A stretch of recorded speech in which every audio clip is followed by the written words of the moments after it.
The rain hammered against our Victorian's warped windows like an angry ex-wife demanding alimony. I should know.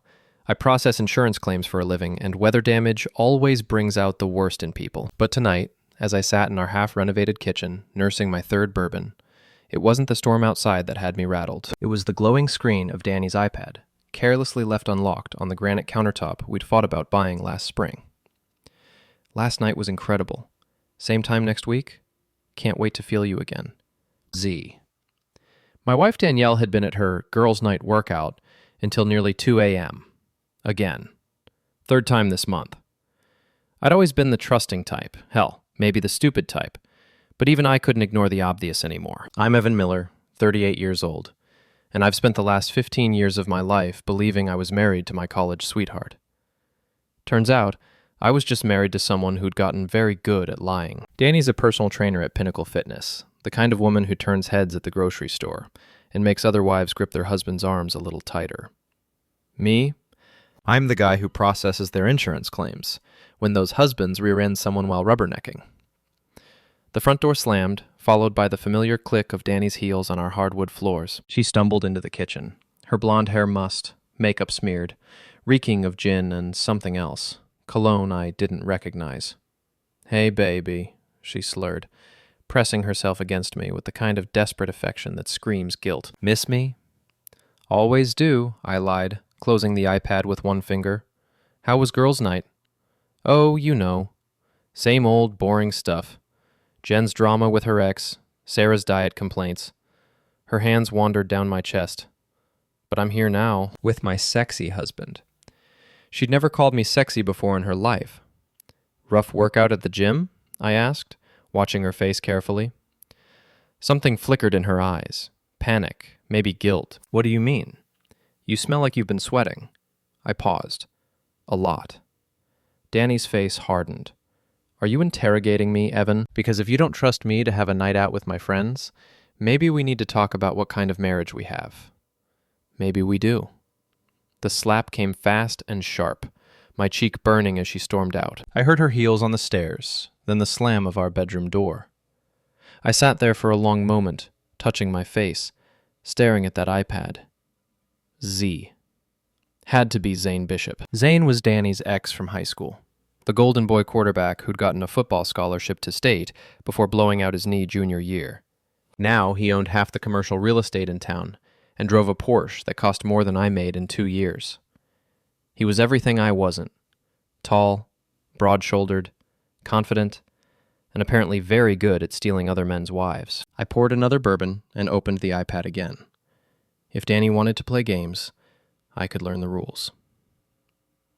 The next morning, Dani acted like nothing had happened. She made her protein smoothie, kissed my cheek where she'd slapped it, and headed off to work in her skin-tight athletic wear. I went to my cubicle at Hartwell Insurance, where I spent my days investigating suspicious claims and listening to people lie about how their accidents really happened. Turns out, those skills transfer pretty well to investigating suspicious wives. "You look like hell," said Mike Kowalski, my cubicle neighbor and the closest thing I had to a best friend. Mike was 42, divorced, and had the kind of cynical wisdom that only comes from getting screwed over by someone you loved. "Didn't sleep much," I said, firing up my computer. "Storm kept me awake." "Storm, huh?" Mike leaned back in his chair, studying my face. "That why you got finger marks on your cheek?" I touched the spot reflexively. Walked into a door. "Uh-huh. Doors got names now?" Mike had been through his own marital hell 3 years ago when he caught his wife Linda with their marriage counselor. He'd handled it about as well as you'd expect, which is to say, not well at all. But he'd come out the other side with a kind of hard-earned perspective that I was starting to appreciate. "Hypothetically," I said, "if someone wanted to check up on their spouse's activities, what would you recommend?" Mike's eyebrows shot up. "Hypothetically?" "Hypothetically." He was quiet for a moment, then pulled his chair closer. "Well, hypothetically, I'd say the first rule is, don't do anything illegal. No breaking and entering, no hacking passwords, no putting GPS trackers on cars.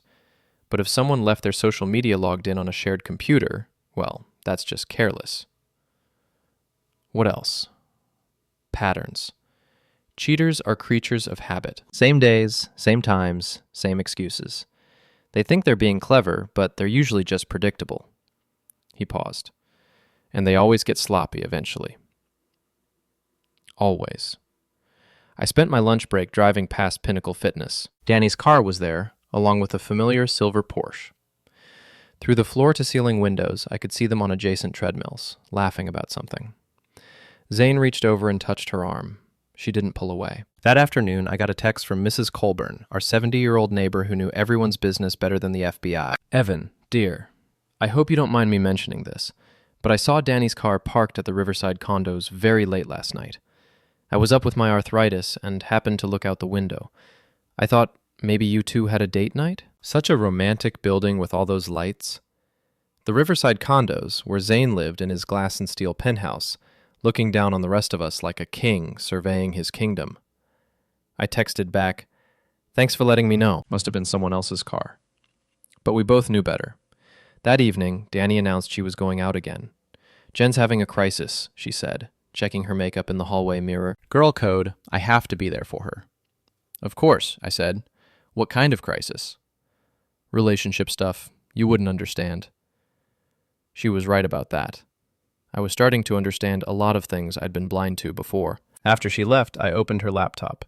Our shared laptop, technically, though she'd started using it more than me lately. Her email was still logged in, and her photo backup was syncing automatically from her phone. What I found there made my bourbon taste like battery acid. Pictures of Dani and Zane at the gym. Innocent enough at first. Group shots with other members, post-workout selfies. But as I scrolled through the dates, they got progressively more intimate. Zane's hand on her waist. Dani sitting on his lap in the sauna. And then pictures I'll never be able to unsee. Pictures of my wife doing things with another man that she hadn't done with me in years. I closed the laptop and sat in the dark, listening to the old house creak around me. 15 years of marriage. 15 years of believing I was enough for her. 15 years of being played for a fool. But as I sat there, something else began to grow alongside the hurt and anger. Something cold and calculating. Something that reminded me why I was good at my job. Why I could look at a suspicious claim and see through the lies to the truth underneath. If Dani wanted to play games, I'd show her what a real player looked like. I started small. That's the key to any good investigation. You gather evidence methodically, build your case piece by piece, and never let the subject know they're being watched until it's too late. Over the next week, I documented everything. Dani's girls' nights happened every Tuesday and Friday, always ending between 1 and 2 a.m. Her phone was always dead when she got home, or she'd left her charger at the gym, or some other convenient excuse. She'd started working out in expensive new athletic wear that I'd never seen her buy. And she'd developed a sudden interest in craft cocktails, specifically the kind they served at Zane's favorite bar. "You're documenting everything," Mike observed, watching me update my spreadsheet during lunch break. "That's either very smart or very obsessive. Can't it be both?" "Sure, but what's your endgame here? You gonna confront her? Hire a lawyer? Burn the house down?" I've been thinking about that. The old me, the trusting, naive me, would have confronted Dani directly, demanded an explanation, maybe suggested marriage counseling. But the old me had also been stupid enough to miss the signs for months. "I'm going to make her confess," I said. "How?" "By giving her exactly what she wants." That evening, I put my plan into action. When Dani came home from work, I greeted her with flowers and a bottle of wine. "What's the occasion?" she asked, suspicious. "Do I need an occasion to spoil my beautiful wife?" She softened, the way she always did when I played the devoted husband role. "You're sweet, Evan. But I can't drink tonight. I'm meeting the girls for a workout class." "Again? You've been working out a lot lately.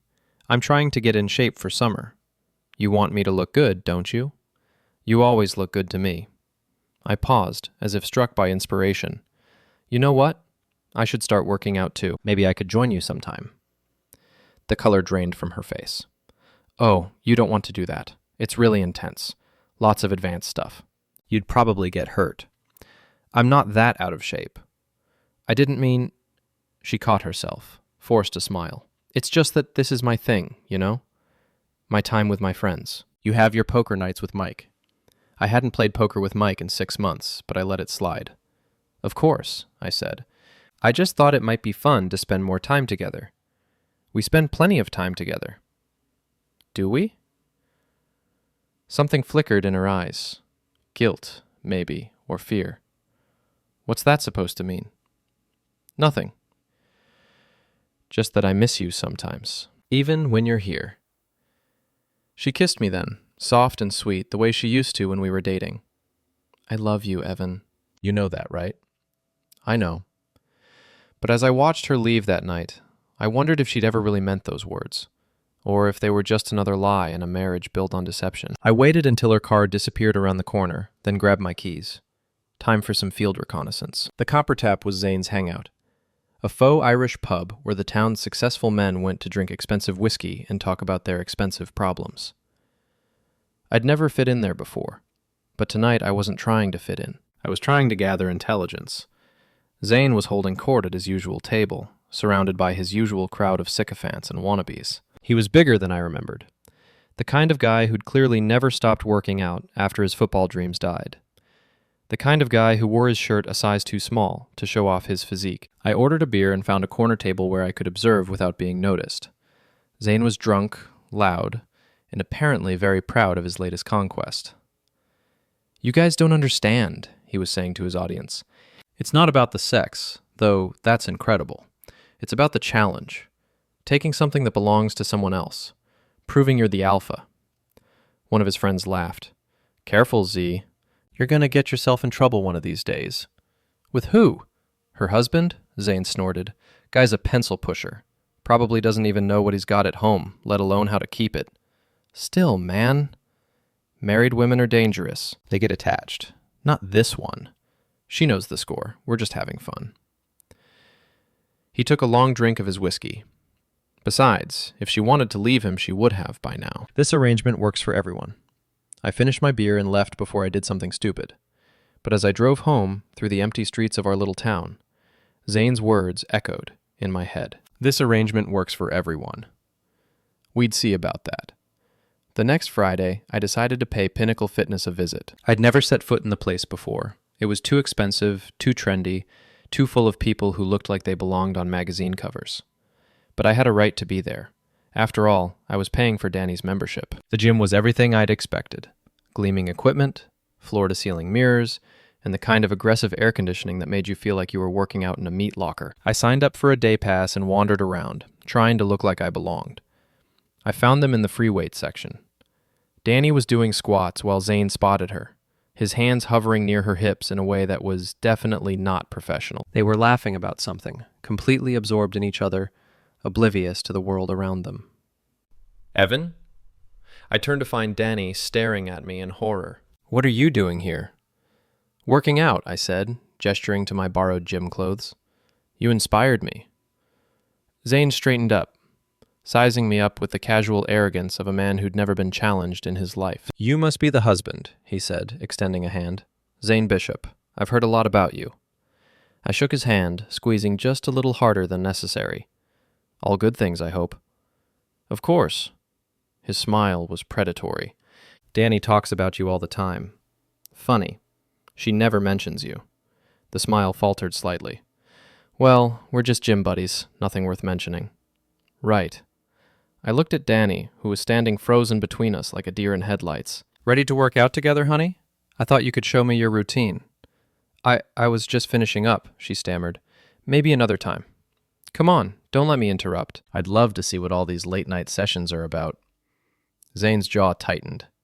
Actually, we were about to grab some protein shakes. Rain check? Sure thing.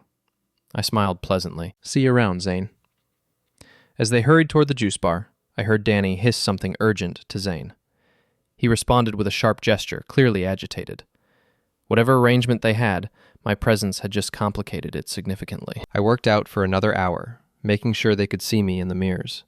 Every time I caught Zane's eye, I gave him a friendly wave. By the time I left, he looked like he wanted to put his fist through a wall. That night, Dani was unusually quiet. She picked at her dinner, avoided eye contact, and went to bed early with a headache. I stayed up late, working on my laptop, waiting. Sure enough, around midnight, I heard her phone buzz. She'd turned off the sound, but the screen still lit up. I couldn't see the message from where I sat, but I didn't need to. Her body language told me everything. The way she tensed, the way she glanced toward the living room to see if I was watching, the way she typed her response with quick, nervous fingers.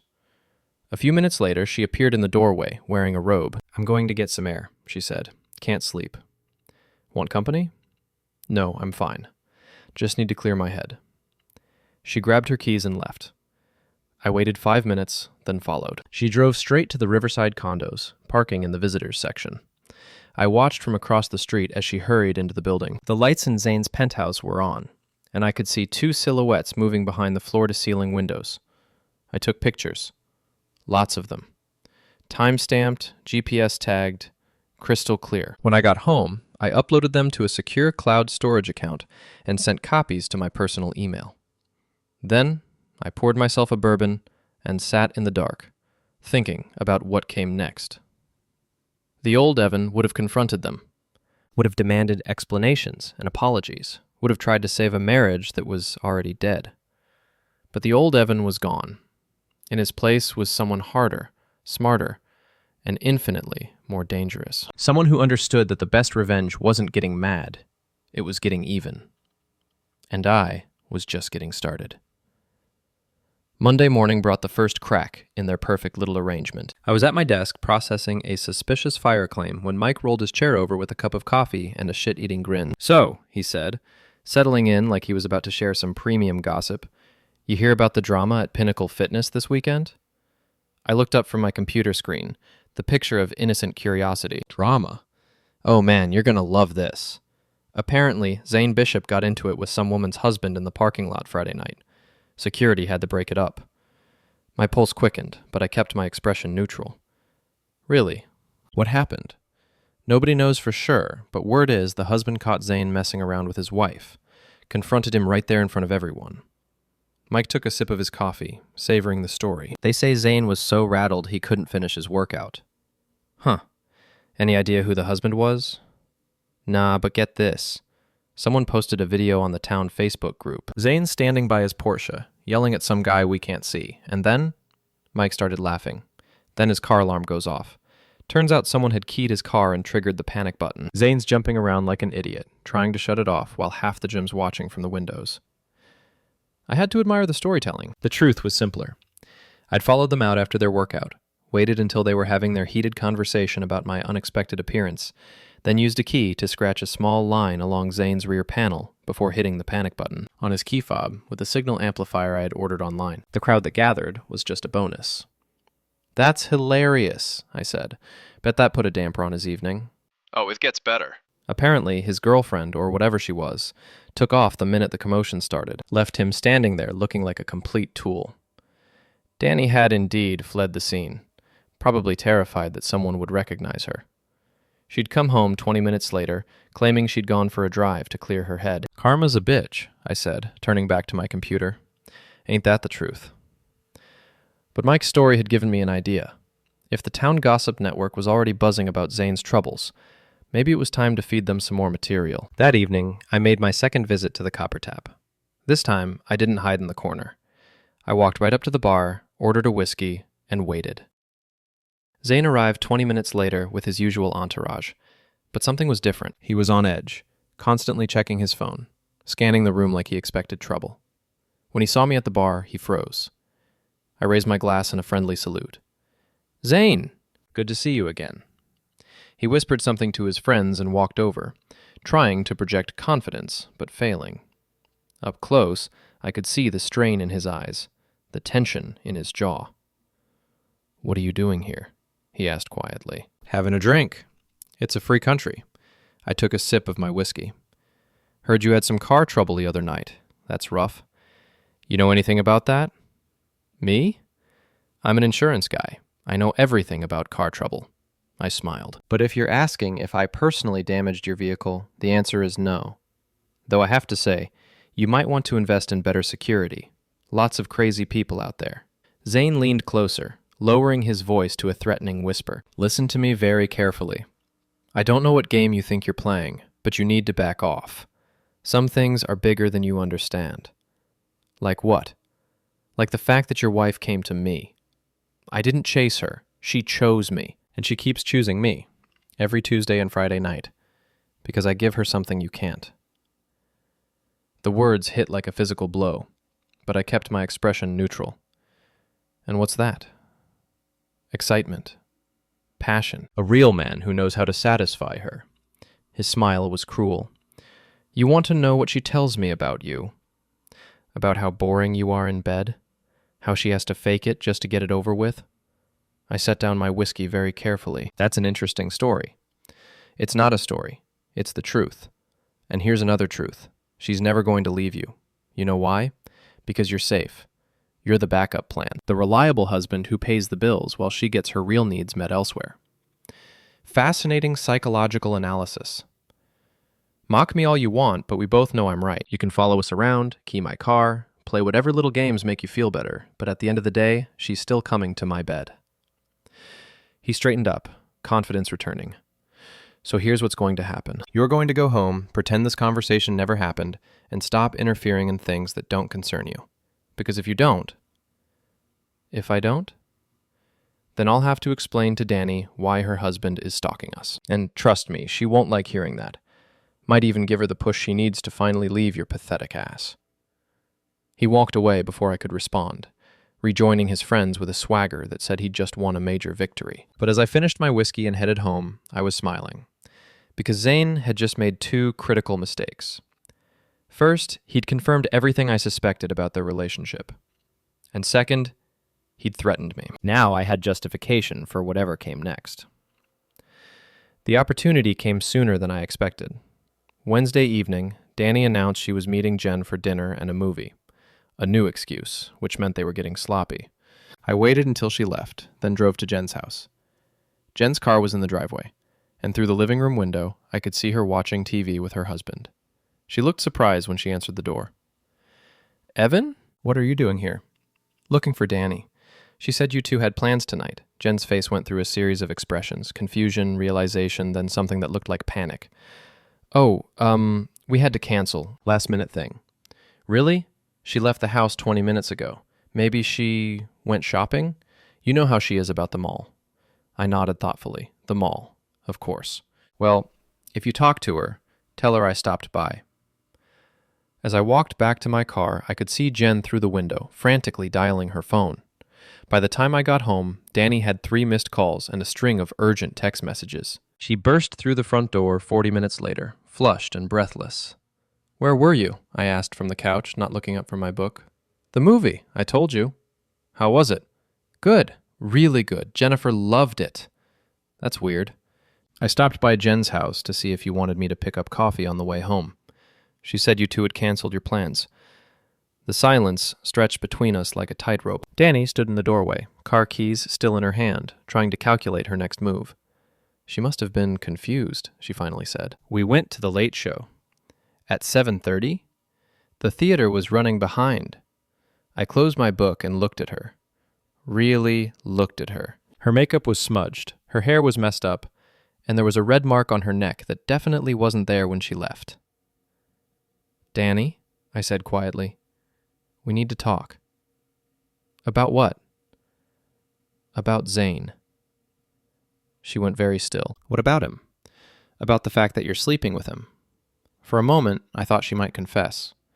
Her shoulders sagged, and something that looked like relief flickered across her face. But then her defenses snapped back into place. That's ridiculous. Zane's just a friend from the gym. A friend who sends you texts about how incredible you are in bed? I don't know what you're talking about. I pulled out my phone and read from the screenshots I'd taken. Quote, can't stop thinking about last night. The way you moved, the sounds you made. I need to feel you again soon. End quote. Sent yesterday at 11:47 p.m. Her face went white. You went through my phone? You left your iPad unlocked. The messages sync automatically. You had no right. I had every right. I'm your husband. Some husband, she spat. And there it was. The real Dani. The one I'd been catching glimpses of for months. When's the last time you made me feel like a woman? When's the last time you looked at me like you wanted me, instead of like I was just another piece of furniture? So this is my fault. Yes. Number. I don't know. She sank into the armchair across from me, suddenly looking exhausted. It just happened, Evan. We were working out together, talking, and one thing led to another. How long? Does it matter? It matters to me. She was quiet for a long moment. 4 months. 4 months. A third of a year. While I'd been processing insurance claims and planning our anniversary dinner, my wife had been building a whole secret life with another man. Are you in love with him? I don't know. Maybe. It's complicated. It's not complicated. Either you love him or you don't. It's not that simple, Evan. He makes me feel alive in a way I haven't felt in years. But you're my husband, my partner. We have a history. We have a mortgage, I corrected. There's a difference, she flinched. That's not fair. Fair? I laughed, but there was no humor in it. You want to talk about fair? Fair would have been telling me you were unhappy before you started screwing your ex-boyfriend. Fair would have been asking for a divorce before you made me look like an idiot in front of the whole town. Nobody knows, everybody knows, Dani. The gym, the bar, the neighbors. Mrs. Colburn saw your car at his place. Half the town's talking about it. She buried her face in her hands. God, this is such a mess. Yes, it is. So what are we going to do about it? She looked up at me with tears in her eyes. I don't know. I need time to think. Time to choose between us. Time to figure out what I want. I stood up, suddenly feeling very tired. You know what, Dani? You've already chosen. Every Tuesday and Friday night for 4 months, you've chosen him over me. The only question now is whether you're brave enough to admit it. I headed for the stairs, then stopped and turned back. Just do me one favor. When you finally decide to leave, have the decency to tell me to my face instead of letting me find out from a text message. As I climbed the stairs to our bedroom, I could hear her crying in the living room. Part of me, the part that had loved her for 15 years, wanted to go back and comfort her. But that part was getting smaller every day, replaced by something harder and less forgiving. Something that was tired of being the fool in other people's stories. The next few days passed in a strange, tense calm. Dani and I moved around each other like polite strangers, making small talk about work and bills, while carefully avoiding the elephant in the room. She didn't go out Thursday night, and for a moment, I wondered if our confrontation had actually accomplished something. Then Friday arrived, and with it, the return of her old patterns. I'm going to the gym, she announced after dinner, not quite meeting my eyes. Of course you are. Evan, please, don't make this harder than it has to be. I'm not making anything hard. I'm just acknowledging reality. She grabbed her gym bag and headed for the door, then stopped.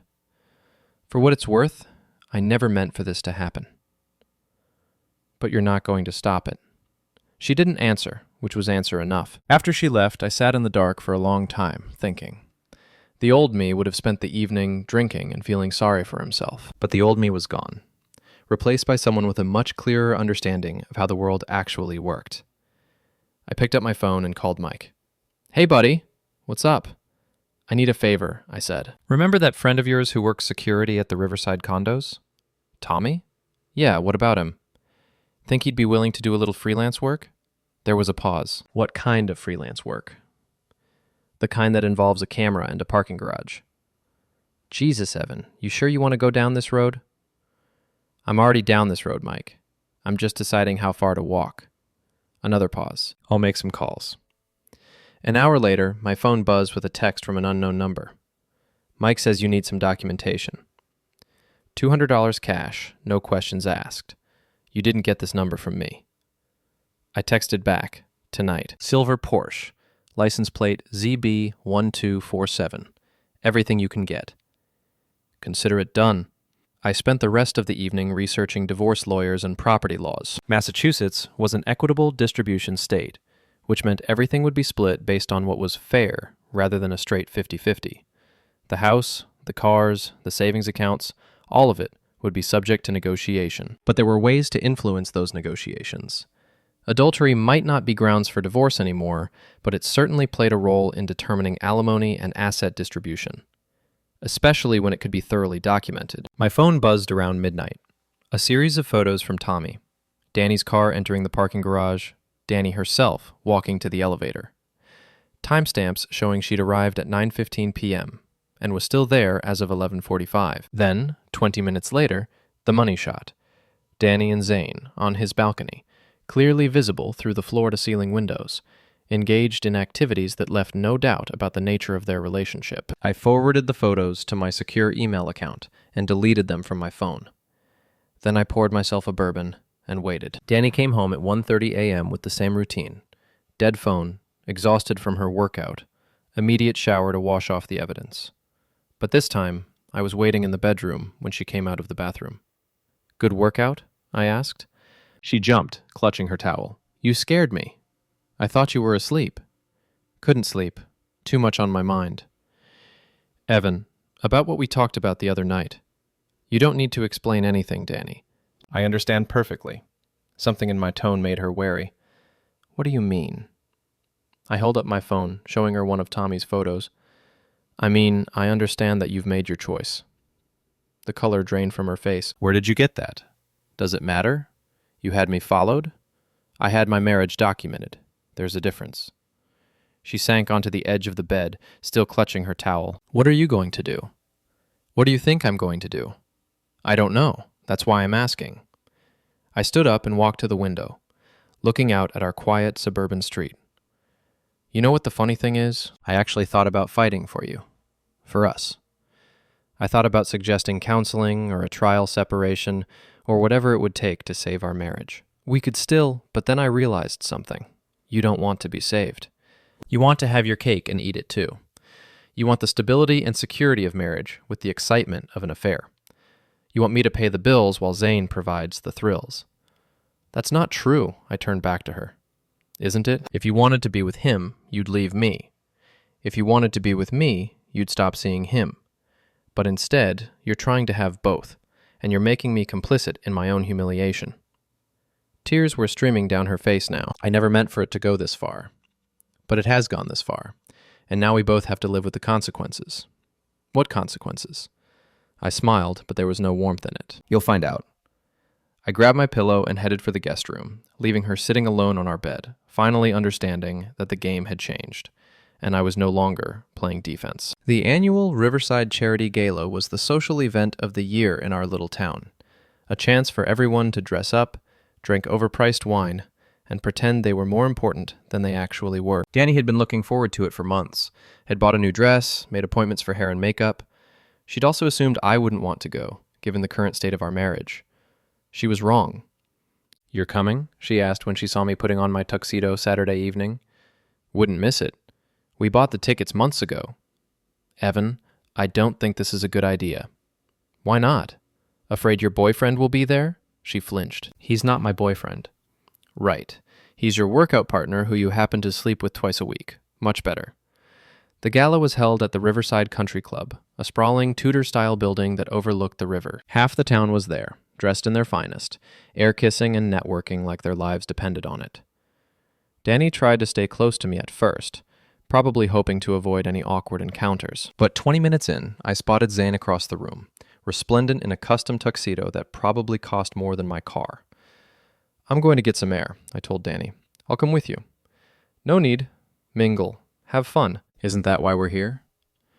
I made my way through the crowd, stopping to chat with neighbors and co-workers, playing the role of the devoted husband attending a social function with his wife. But I was really watching Dani, who was clearly struggling with the situation. She kept glancing toward Zane, who was holding court near the bar with his usual crowd of admirers. Every few minutes, their eyes would meet across the room, and I could see the tension building between them. The breaking point came during the silent auction. Dani was examining a spa package when Zane appeared at her elbow, close enough to whisper in her ear. I watched from across the room as she shook her head, clearly agitated. He said something else, and she glanced around nervously before following him toward the terrace. I gave them a 5-minute head start, then followed. They were standing at the far end of the terrace, partially hidden by some decorative shrubs. Zane had his hand on Dani's arm, and she was clearly upset about something. "Can't keep doing this," she was saying as I approached. "He knows Zane. He has pictures." "So what? Let him have his pictures. What's he going to do, divorce you? You'll get half of everything anyway." "It's not about the money. Then what's it about?" "You having second thoughts?" "I don't know. Maybe. This whole thing has gotten so complicated." Zane's voice turned hard. Complicated? We've been planning this for months, Dani. You said you wanted out of your marriage. I said I was unhappy. That's not the same thing. It is to me. I didn't sign up to be your side piece forever. I stepped out of the shadows. Interesting conversation. They both spun around, Dani going pale and Zane's jaw tightening with anger. How long have you been standing there? Dani asked. Long enough. I looked at Zane. Planning what, for months? Nothing, Dani said quickly. We were just discussing your wife's future, Zane interrupted, stepping closer. Her future with me. Zane, don't, Dani pleaded, but he was past listening. The alcohol, the stress, the frustration of the past few weeks, it all came pouring out. You want to know the truth? He said to me.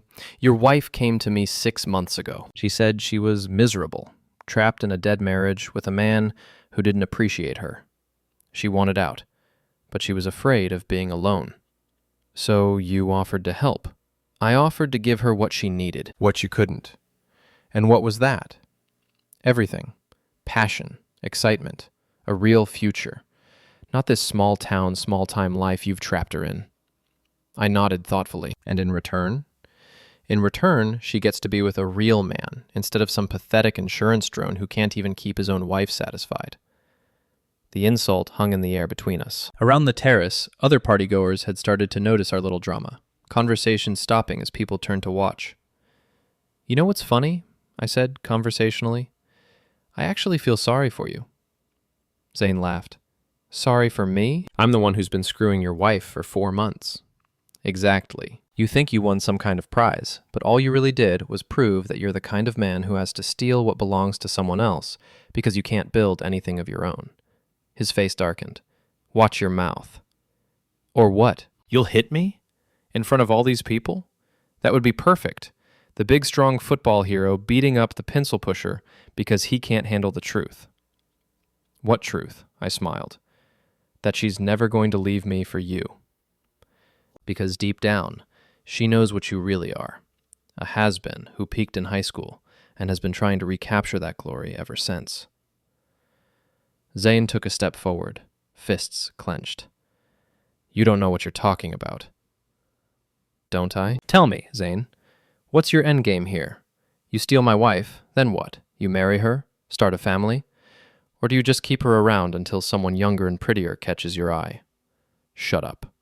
Because that's what guys like you do, isn't it? You take what you want, and when you get bored, you move on to the next conquest. I said shut up. He swung at me then, a wild haymaker that would have connected if I hadn't been expecting it. I ducked, and his momentum carried him forward into the decorative fountain behind me.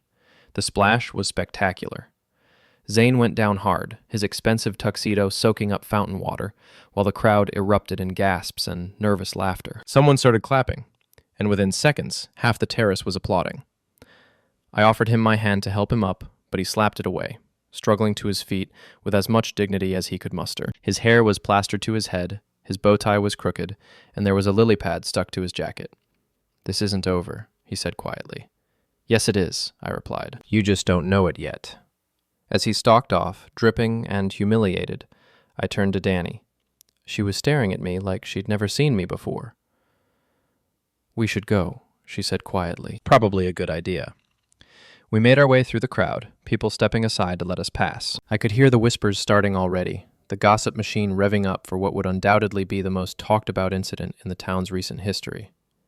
In the car, Dani was silent until we were almost home. I can't believe you did that, she finally said. Did what? Defend myself when your boyfriend tried to hit me? He's not my boyfriend. Right, I forgot. He's your future. She was quiet for another long moment. He didn't mean those things, he said. Which things? The part about you coming to him 6 months ago, or the part about planning your escape from our marriage? Evan, because if it's the timeline you're worried about, don't be. I already figured out this has been going on longer than you admitted. We pulled into our driveway, and I turned off the engine. In the sudden quiet, I could hear her breathing, quick and shallow. What happens now? She asked. I looked at our house, the Victorian we'd bought together, the life we'd built together, the future we'd planned together. All of it based on lies. Now, I said, now you get to find out what it's like to live with the consequences of your choices.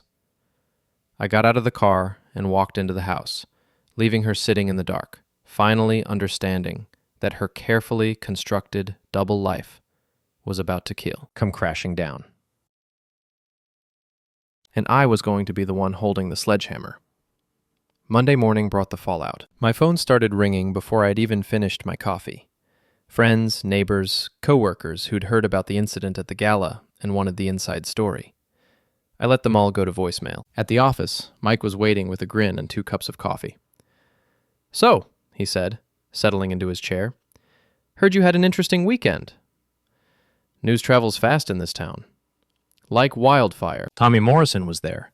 You remember Tommy, works at the bank? He said Zane Bishop took a dive into the fountain after trying to sucker punch you. That's about right. Also heard your wife was there when it happened. She was. Mike studied my face. You doing okay, man? Better than I've been in months, actually. Yeah? What's your next move? Before I could answer, my desk phone rang. The caller ID showed a number I didn't recognize, but when I answered, the voice was familiar. This is Zane Bishop. We need to talk. I don't think we do. Meet me at the Copper Tap tonight, 8 o'clock. Come alone. Or what? Or I'll make sure everyone in this town knows exactly what kind of man you really are. The line went dead. I stared at the phone for a moment, then looked at Mike. That didn't sound friendly, he observed. It wasn't meant to. You want backup? I thought about it. The smart play would be to ignore Zane completely, let him stew in his humiliation while I proceeded with my divorce plans.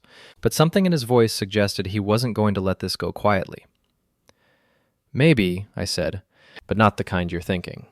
That evening, I arrived at the Copper Tap 15 minutes early and chose a table near the back, where I could see the entire room. The place was busier than usual for a Monday night. Word of our confrontation had clearly drawn a crowd hoping for round 2. Zane arrived exactly at 8, looking like he'd spent the day preparing for war. His jaw was set, his movements controlled, and there was something in his eyes that hadn't been there before. Desperation.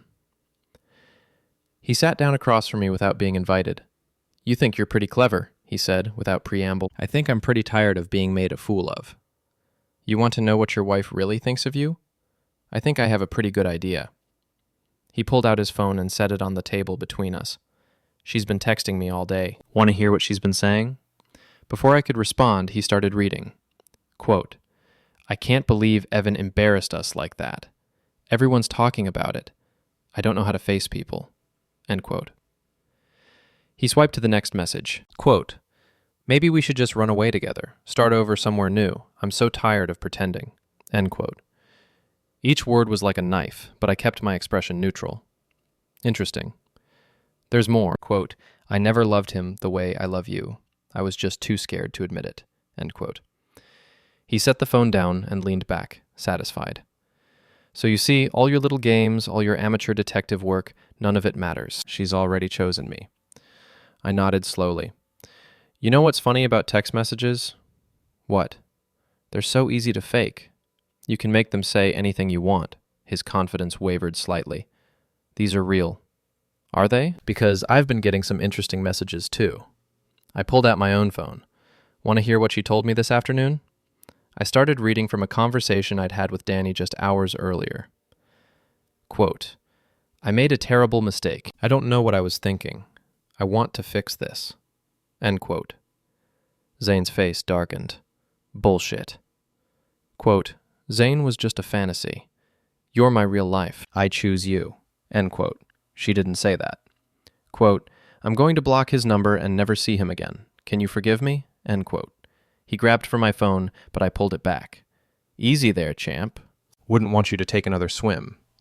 You're lying. Am I? Or are you just figuring out that you were never as important to her as you thought you were? The truth was, I hadn't talked to Dani at all that day. She'd left early for work and hadn't come home yet. But Zane didn't know that, and the doubt I'd planted was clearly eating at him. She loves me, he said, but there was uncertainty in his voice now. Maybe she does, or maybe she just loved the attention, the excitement of doing something forbidden. I leaned forward. But here's the thing about forbidden fruit. Once you're allowed to have it, it's not nearly as sweet. What's that supposed to mean? It means the only reason your little affair was exciting was because it was secret, because she was sneaking around, lying, taking risks. But if she actually left me for you, if it became real, legitimate, ordinary, I shrugged. How long do you think that excitement would last? Zane was quiet for a long moment, processing what I'd said. Around us, the bar's usual crowd was pretending not to listen, while hanging on every word. You don't know her like I do, he finally said. You're right. I know her better. I know that she gets bored easily. I know that she needs constant validation. I know that she's attracted to drama and chaos, but she also craves security and stability. I paused. What happens when the drama wears off and she realizes she's stuck with a washed-up ex-jock who peaked 20 years ago? Fuck you. There it is. The real Zane Bishop. Not the smooth-talking charmer or the successful businessman. Just an angry, insecure man who can't handle the truth. He stood up abruptly, his chair scraping against the floor. This isn't over. Yeah, it is. You just haven't accepted it yet. As he stormed out, I could hear the murmur of conversation starting up around the room. By tomorrow, everyone in town would know about our confrontation. The story would grow in the telling, becoming more dramatic with each retelling. And that was exactly what I wanted. I finished my beer and headed home, where I found Dani waiting in the living room, still in her work clothes. We need to talk, she said. Do we? Zane called me. He said you two had a conversation. We did. He said you told him I wanted to work things out with you. Did I? She studied my face, trying to read my expression. Did you? What do you think? I think you're playing games with both of us. I sat down across from her, suddenly feeling very tired. You know what, Dani? You're right. I am playing games. But only because that's the only language you two seem to understand. What's that supposed to mean? It means I'm tired of being the only honest person in this relationship. You've been lying to me for months, sneaking around, making me look like a fool in front of the whole town. So yeah, I've started playing by your rules. Those aren't my rules. Aren't they? Isn't this whole affair just one big game to you? The thrill of getting away with something? The excitement of having two men fighting over you? She was quiet for a long moment. It wasn't supposed to be like this. But it is like this, and now we all have to live with the consequences. What consequences? I pulled out a manila envelope I'd been keeping in my desk drawer. These consequences. I spread the contents across the coffee table. Photos, text messages, credit card statements, a timeline of her affair documented in excruciating detail. Her face went white. Where did you get all this? Does it matter? The point is, I have it. All of it. Every lie, every betrayal, every moment you thought you were being clever. What are you going to do with it? That depends on you. What do you mean? I leaned back in my chair. I mean, you have a choice to make. You can end this affair, commit to our marriage, and we can try to rebuild what we had. Or you can leave, cleanly, quietly, without trying to take half of everything I've worked for. And if I don't, then I file for divorce and use all of this evidence to make sure you get exactly what you deserve, which is nothing. She stared at the photos spread across the table, her hands shaking slightly. You bastard. Maybe, but I'm a bastard who's tired of being taken advantage of. I need time to think.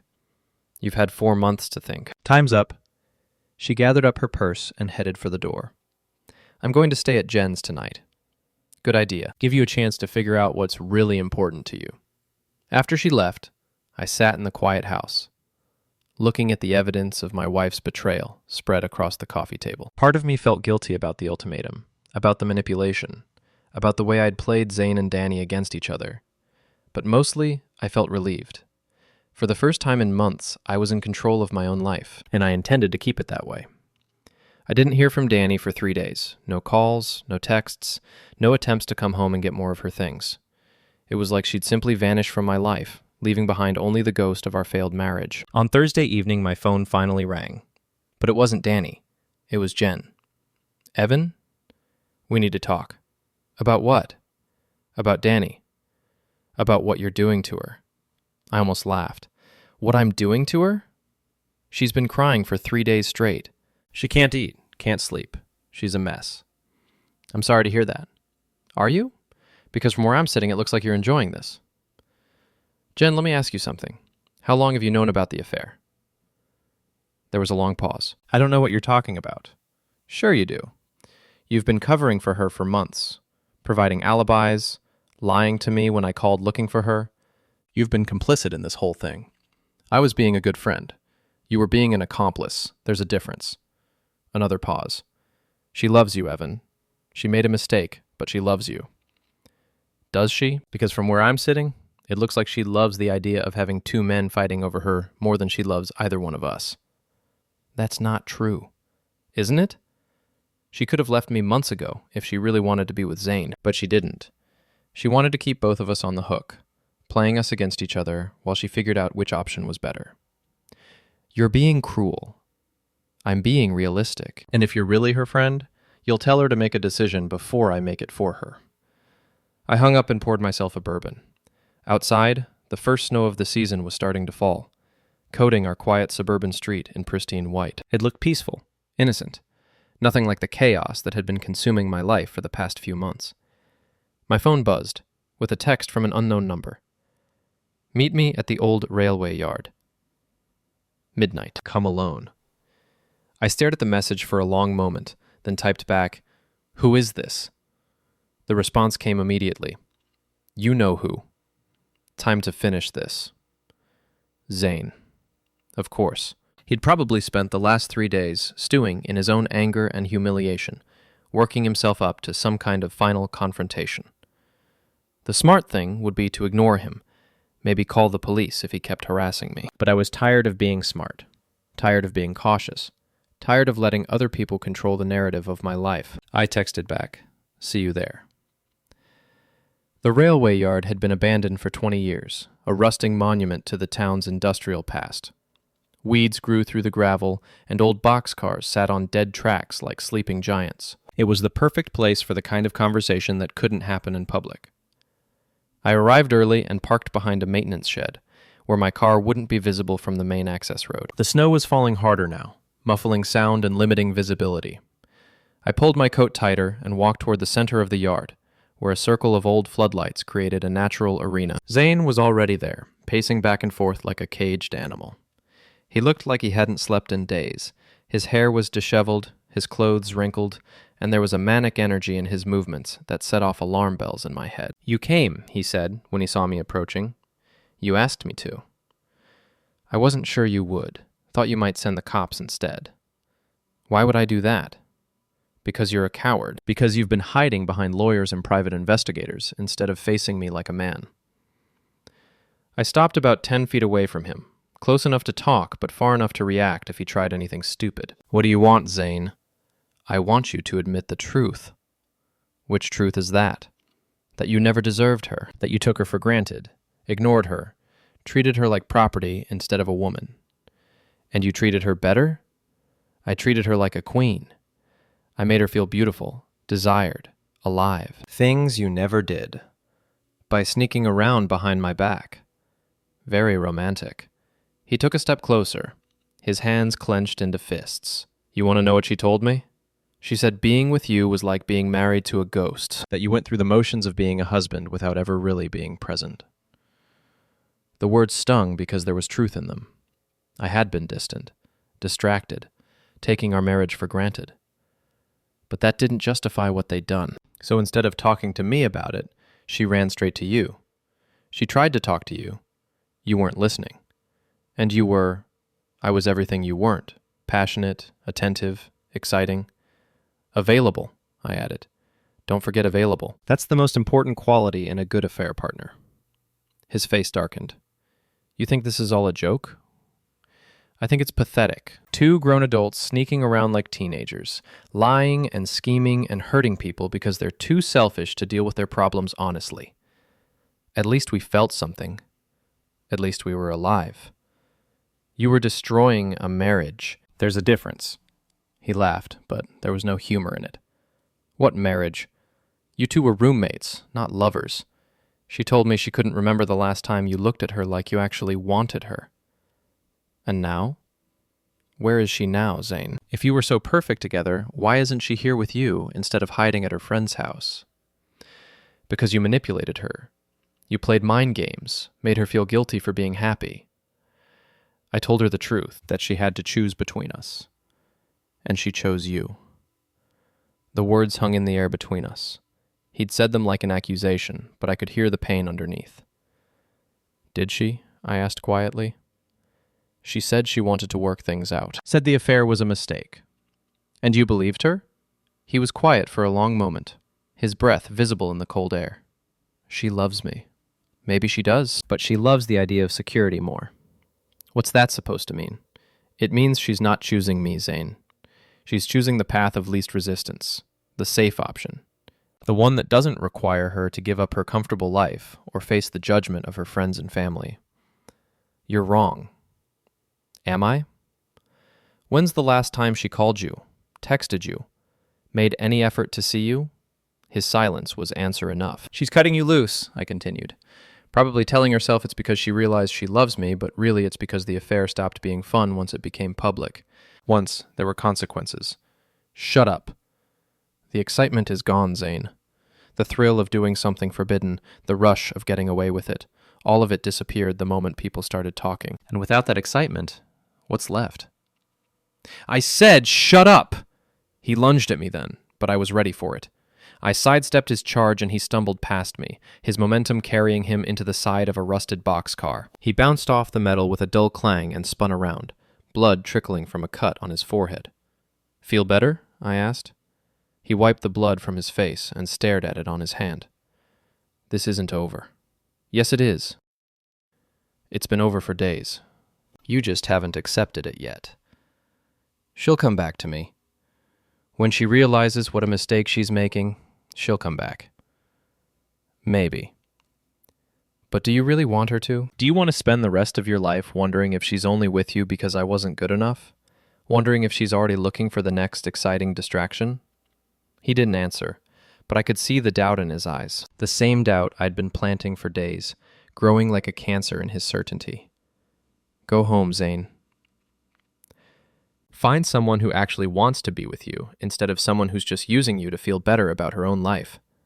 I turned and walked away, leaving him standing alone in the falling snow. Behind me, I heard him kick something, probably a piece of scrap metal, and curse loudly. But he didn't follow me. As I drove home through the quiet streets, I felt a strange sense of closure. The confrontation I'd been dreading for months was finally over, and I'd walked away intact. More than intact. I'd walked away in control. The house was dark when I arrived, but there was a car in the driveway. Dani's car. She was sitting at the kitchen table when I came in, still wearing her coat, looking like she'd been there for hours. We need to talk, she said. I'm listening. I'm sorry. For all of it. The lying, the cheating, the way I handled everything. You deserved better. I sat down across from her, studying her face. She looked exhausted, defeated, like someone who'd finally run out of options. Yes, I did. I want to make it right. I want to fix this. How? However you want. Counseling, therapy, whatever it takes, I'll do anything. Anything? Yes. I leaned back in my chair. Cut off all contact with Zane. Block his number. Avoid places where you might see him. Treat him like he doesn't exist. Done. Quit your job at the gym. Find somewhere else to work. She hesitated. Evan, that's my career. Your career is what gave you access to him in the first place. If you're serious about fixing this, you'll eliminate the temptation. Okay, I'll quit. And we're moving. Selling the house? Leaving town? Starting over somewhere new? What? Evan, this is our home. This is the place where you humiliated me in front of everyone I know. I can't stay here, Dani. Every time I go to the store, or the bank, or anywhere else, people look at me and think about what you did. I won't live like that. She was crying now, tears streaming down her face. Please don't make me give up everything. You already gave up everything when you started sleeping with him. I'm just asking you to make it official. We sat in silence for a long moment, the weight of our broken marriage settling between us like a physical presence. What if I can't do it? She asked quietly. What if it's too much? Then you'll have made your choice. And if I do it? If I give up everything and start over with you, will you ever be able to forgive me? Will you ever trust me again? It was a fair question. Could I forgive her? Could I forget the photos, the lies, the months of deception? Could I look at her without seeing Zane's hands on her body, without hearing his voice describing their intimacy? I don't know, I said honestly. But I'm willing to try if you are. She nodded slowly, wiping her eyes. Okay, I'll do it. All of it. You're sure? I'm sure. But as I looked at her sitting there, broken and desperate, I realized something that surprised me. I didn't want her to do it. I didn't want to move away and start over, and spend the next 20 years wondering if she was lying to me again. I didn't want to be married to someone who'd only chosen me because the alternative was too difficult. I wanted to be free. Actually, I said, I changed my mind. She looked up, hope flickering in her eyes. About what? About all of it. I don't want you to quit your job, or cut contact with Zane, or move away with me. I don't understand. I want you to be happy, Dani. Really happy. And you'll never be happy with me. Not after everything that's happened. You'll always wonder what might have been. And I'll always wonder when you're going to do it again. I won't! You will. Maybe not next month or next year, but eventually. Because this is who you are. Someone who needs excitement, drama, the thrill of something new. And I'm not that person. She stared at me, confusion and fear warring in her expression. What are you saying? I'm saying I want a divorce. The words hung in the air between us, final and irrevocable. But I chose you, she whispered. No, you chose safety. There's a difference. I stood up, suddenly feeling lighter than I had in months. I'll have my lawyer draw up the papers. You can keep the house. I never liked it anyway. We'll split everything else fairly. Evan, please. It's over, Dani. It's been over for months. We were just too stubborn to admit it. I headed for the stairs, then stopped and turned back. For what it's worth, I did love you. The real you, not the person you pretended to be. But I can't love someone who doesn't exist anymore. As I climbed the stairs to pack my things, I could hear her crying in the kitchen. Part of me wanted to go back and comfort her, to try one more time to save what we'd built together. But the larger part, the part that had finally learned to value itself, kept walking. 3 hours later, I was checked into a hotel across town with a suitcase full of clothes and a heart that felt surprisingly whole. My phone buzzed with a text from Dani. I'm sorry. For everything. I typed back, I know. Me too. Then I turned off the phone and poured myself a bourbon from the minibar. Outside my window, the snow continued to fall, covering the town in a blanket of white that made everything look clean and new. For the first time in months, I felt like I could breathe. The end. Don't forget to hit like, subscribe, and turn on the bell so you don't miss the next story. Write in the comments from which city you are watching.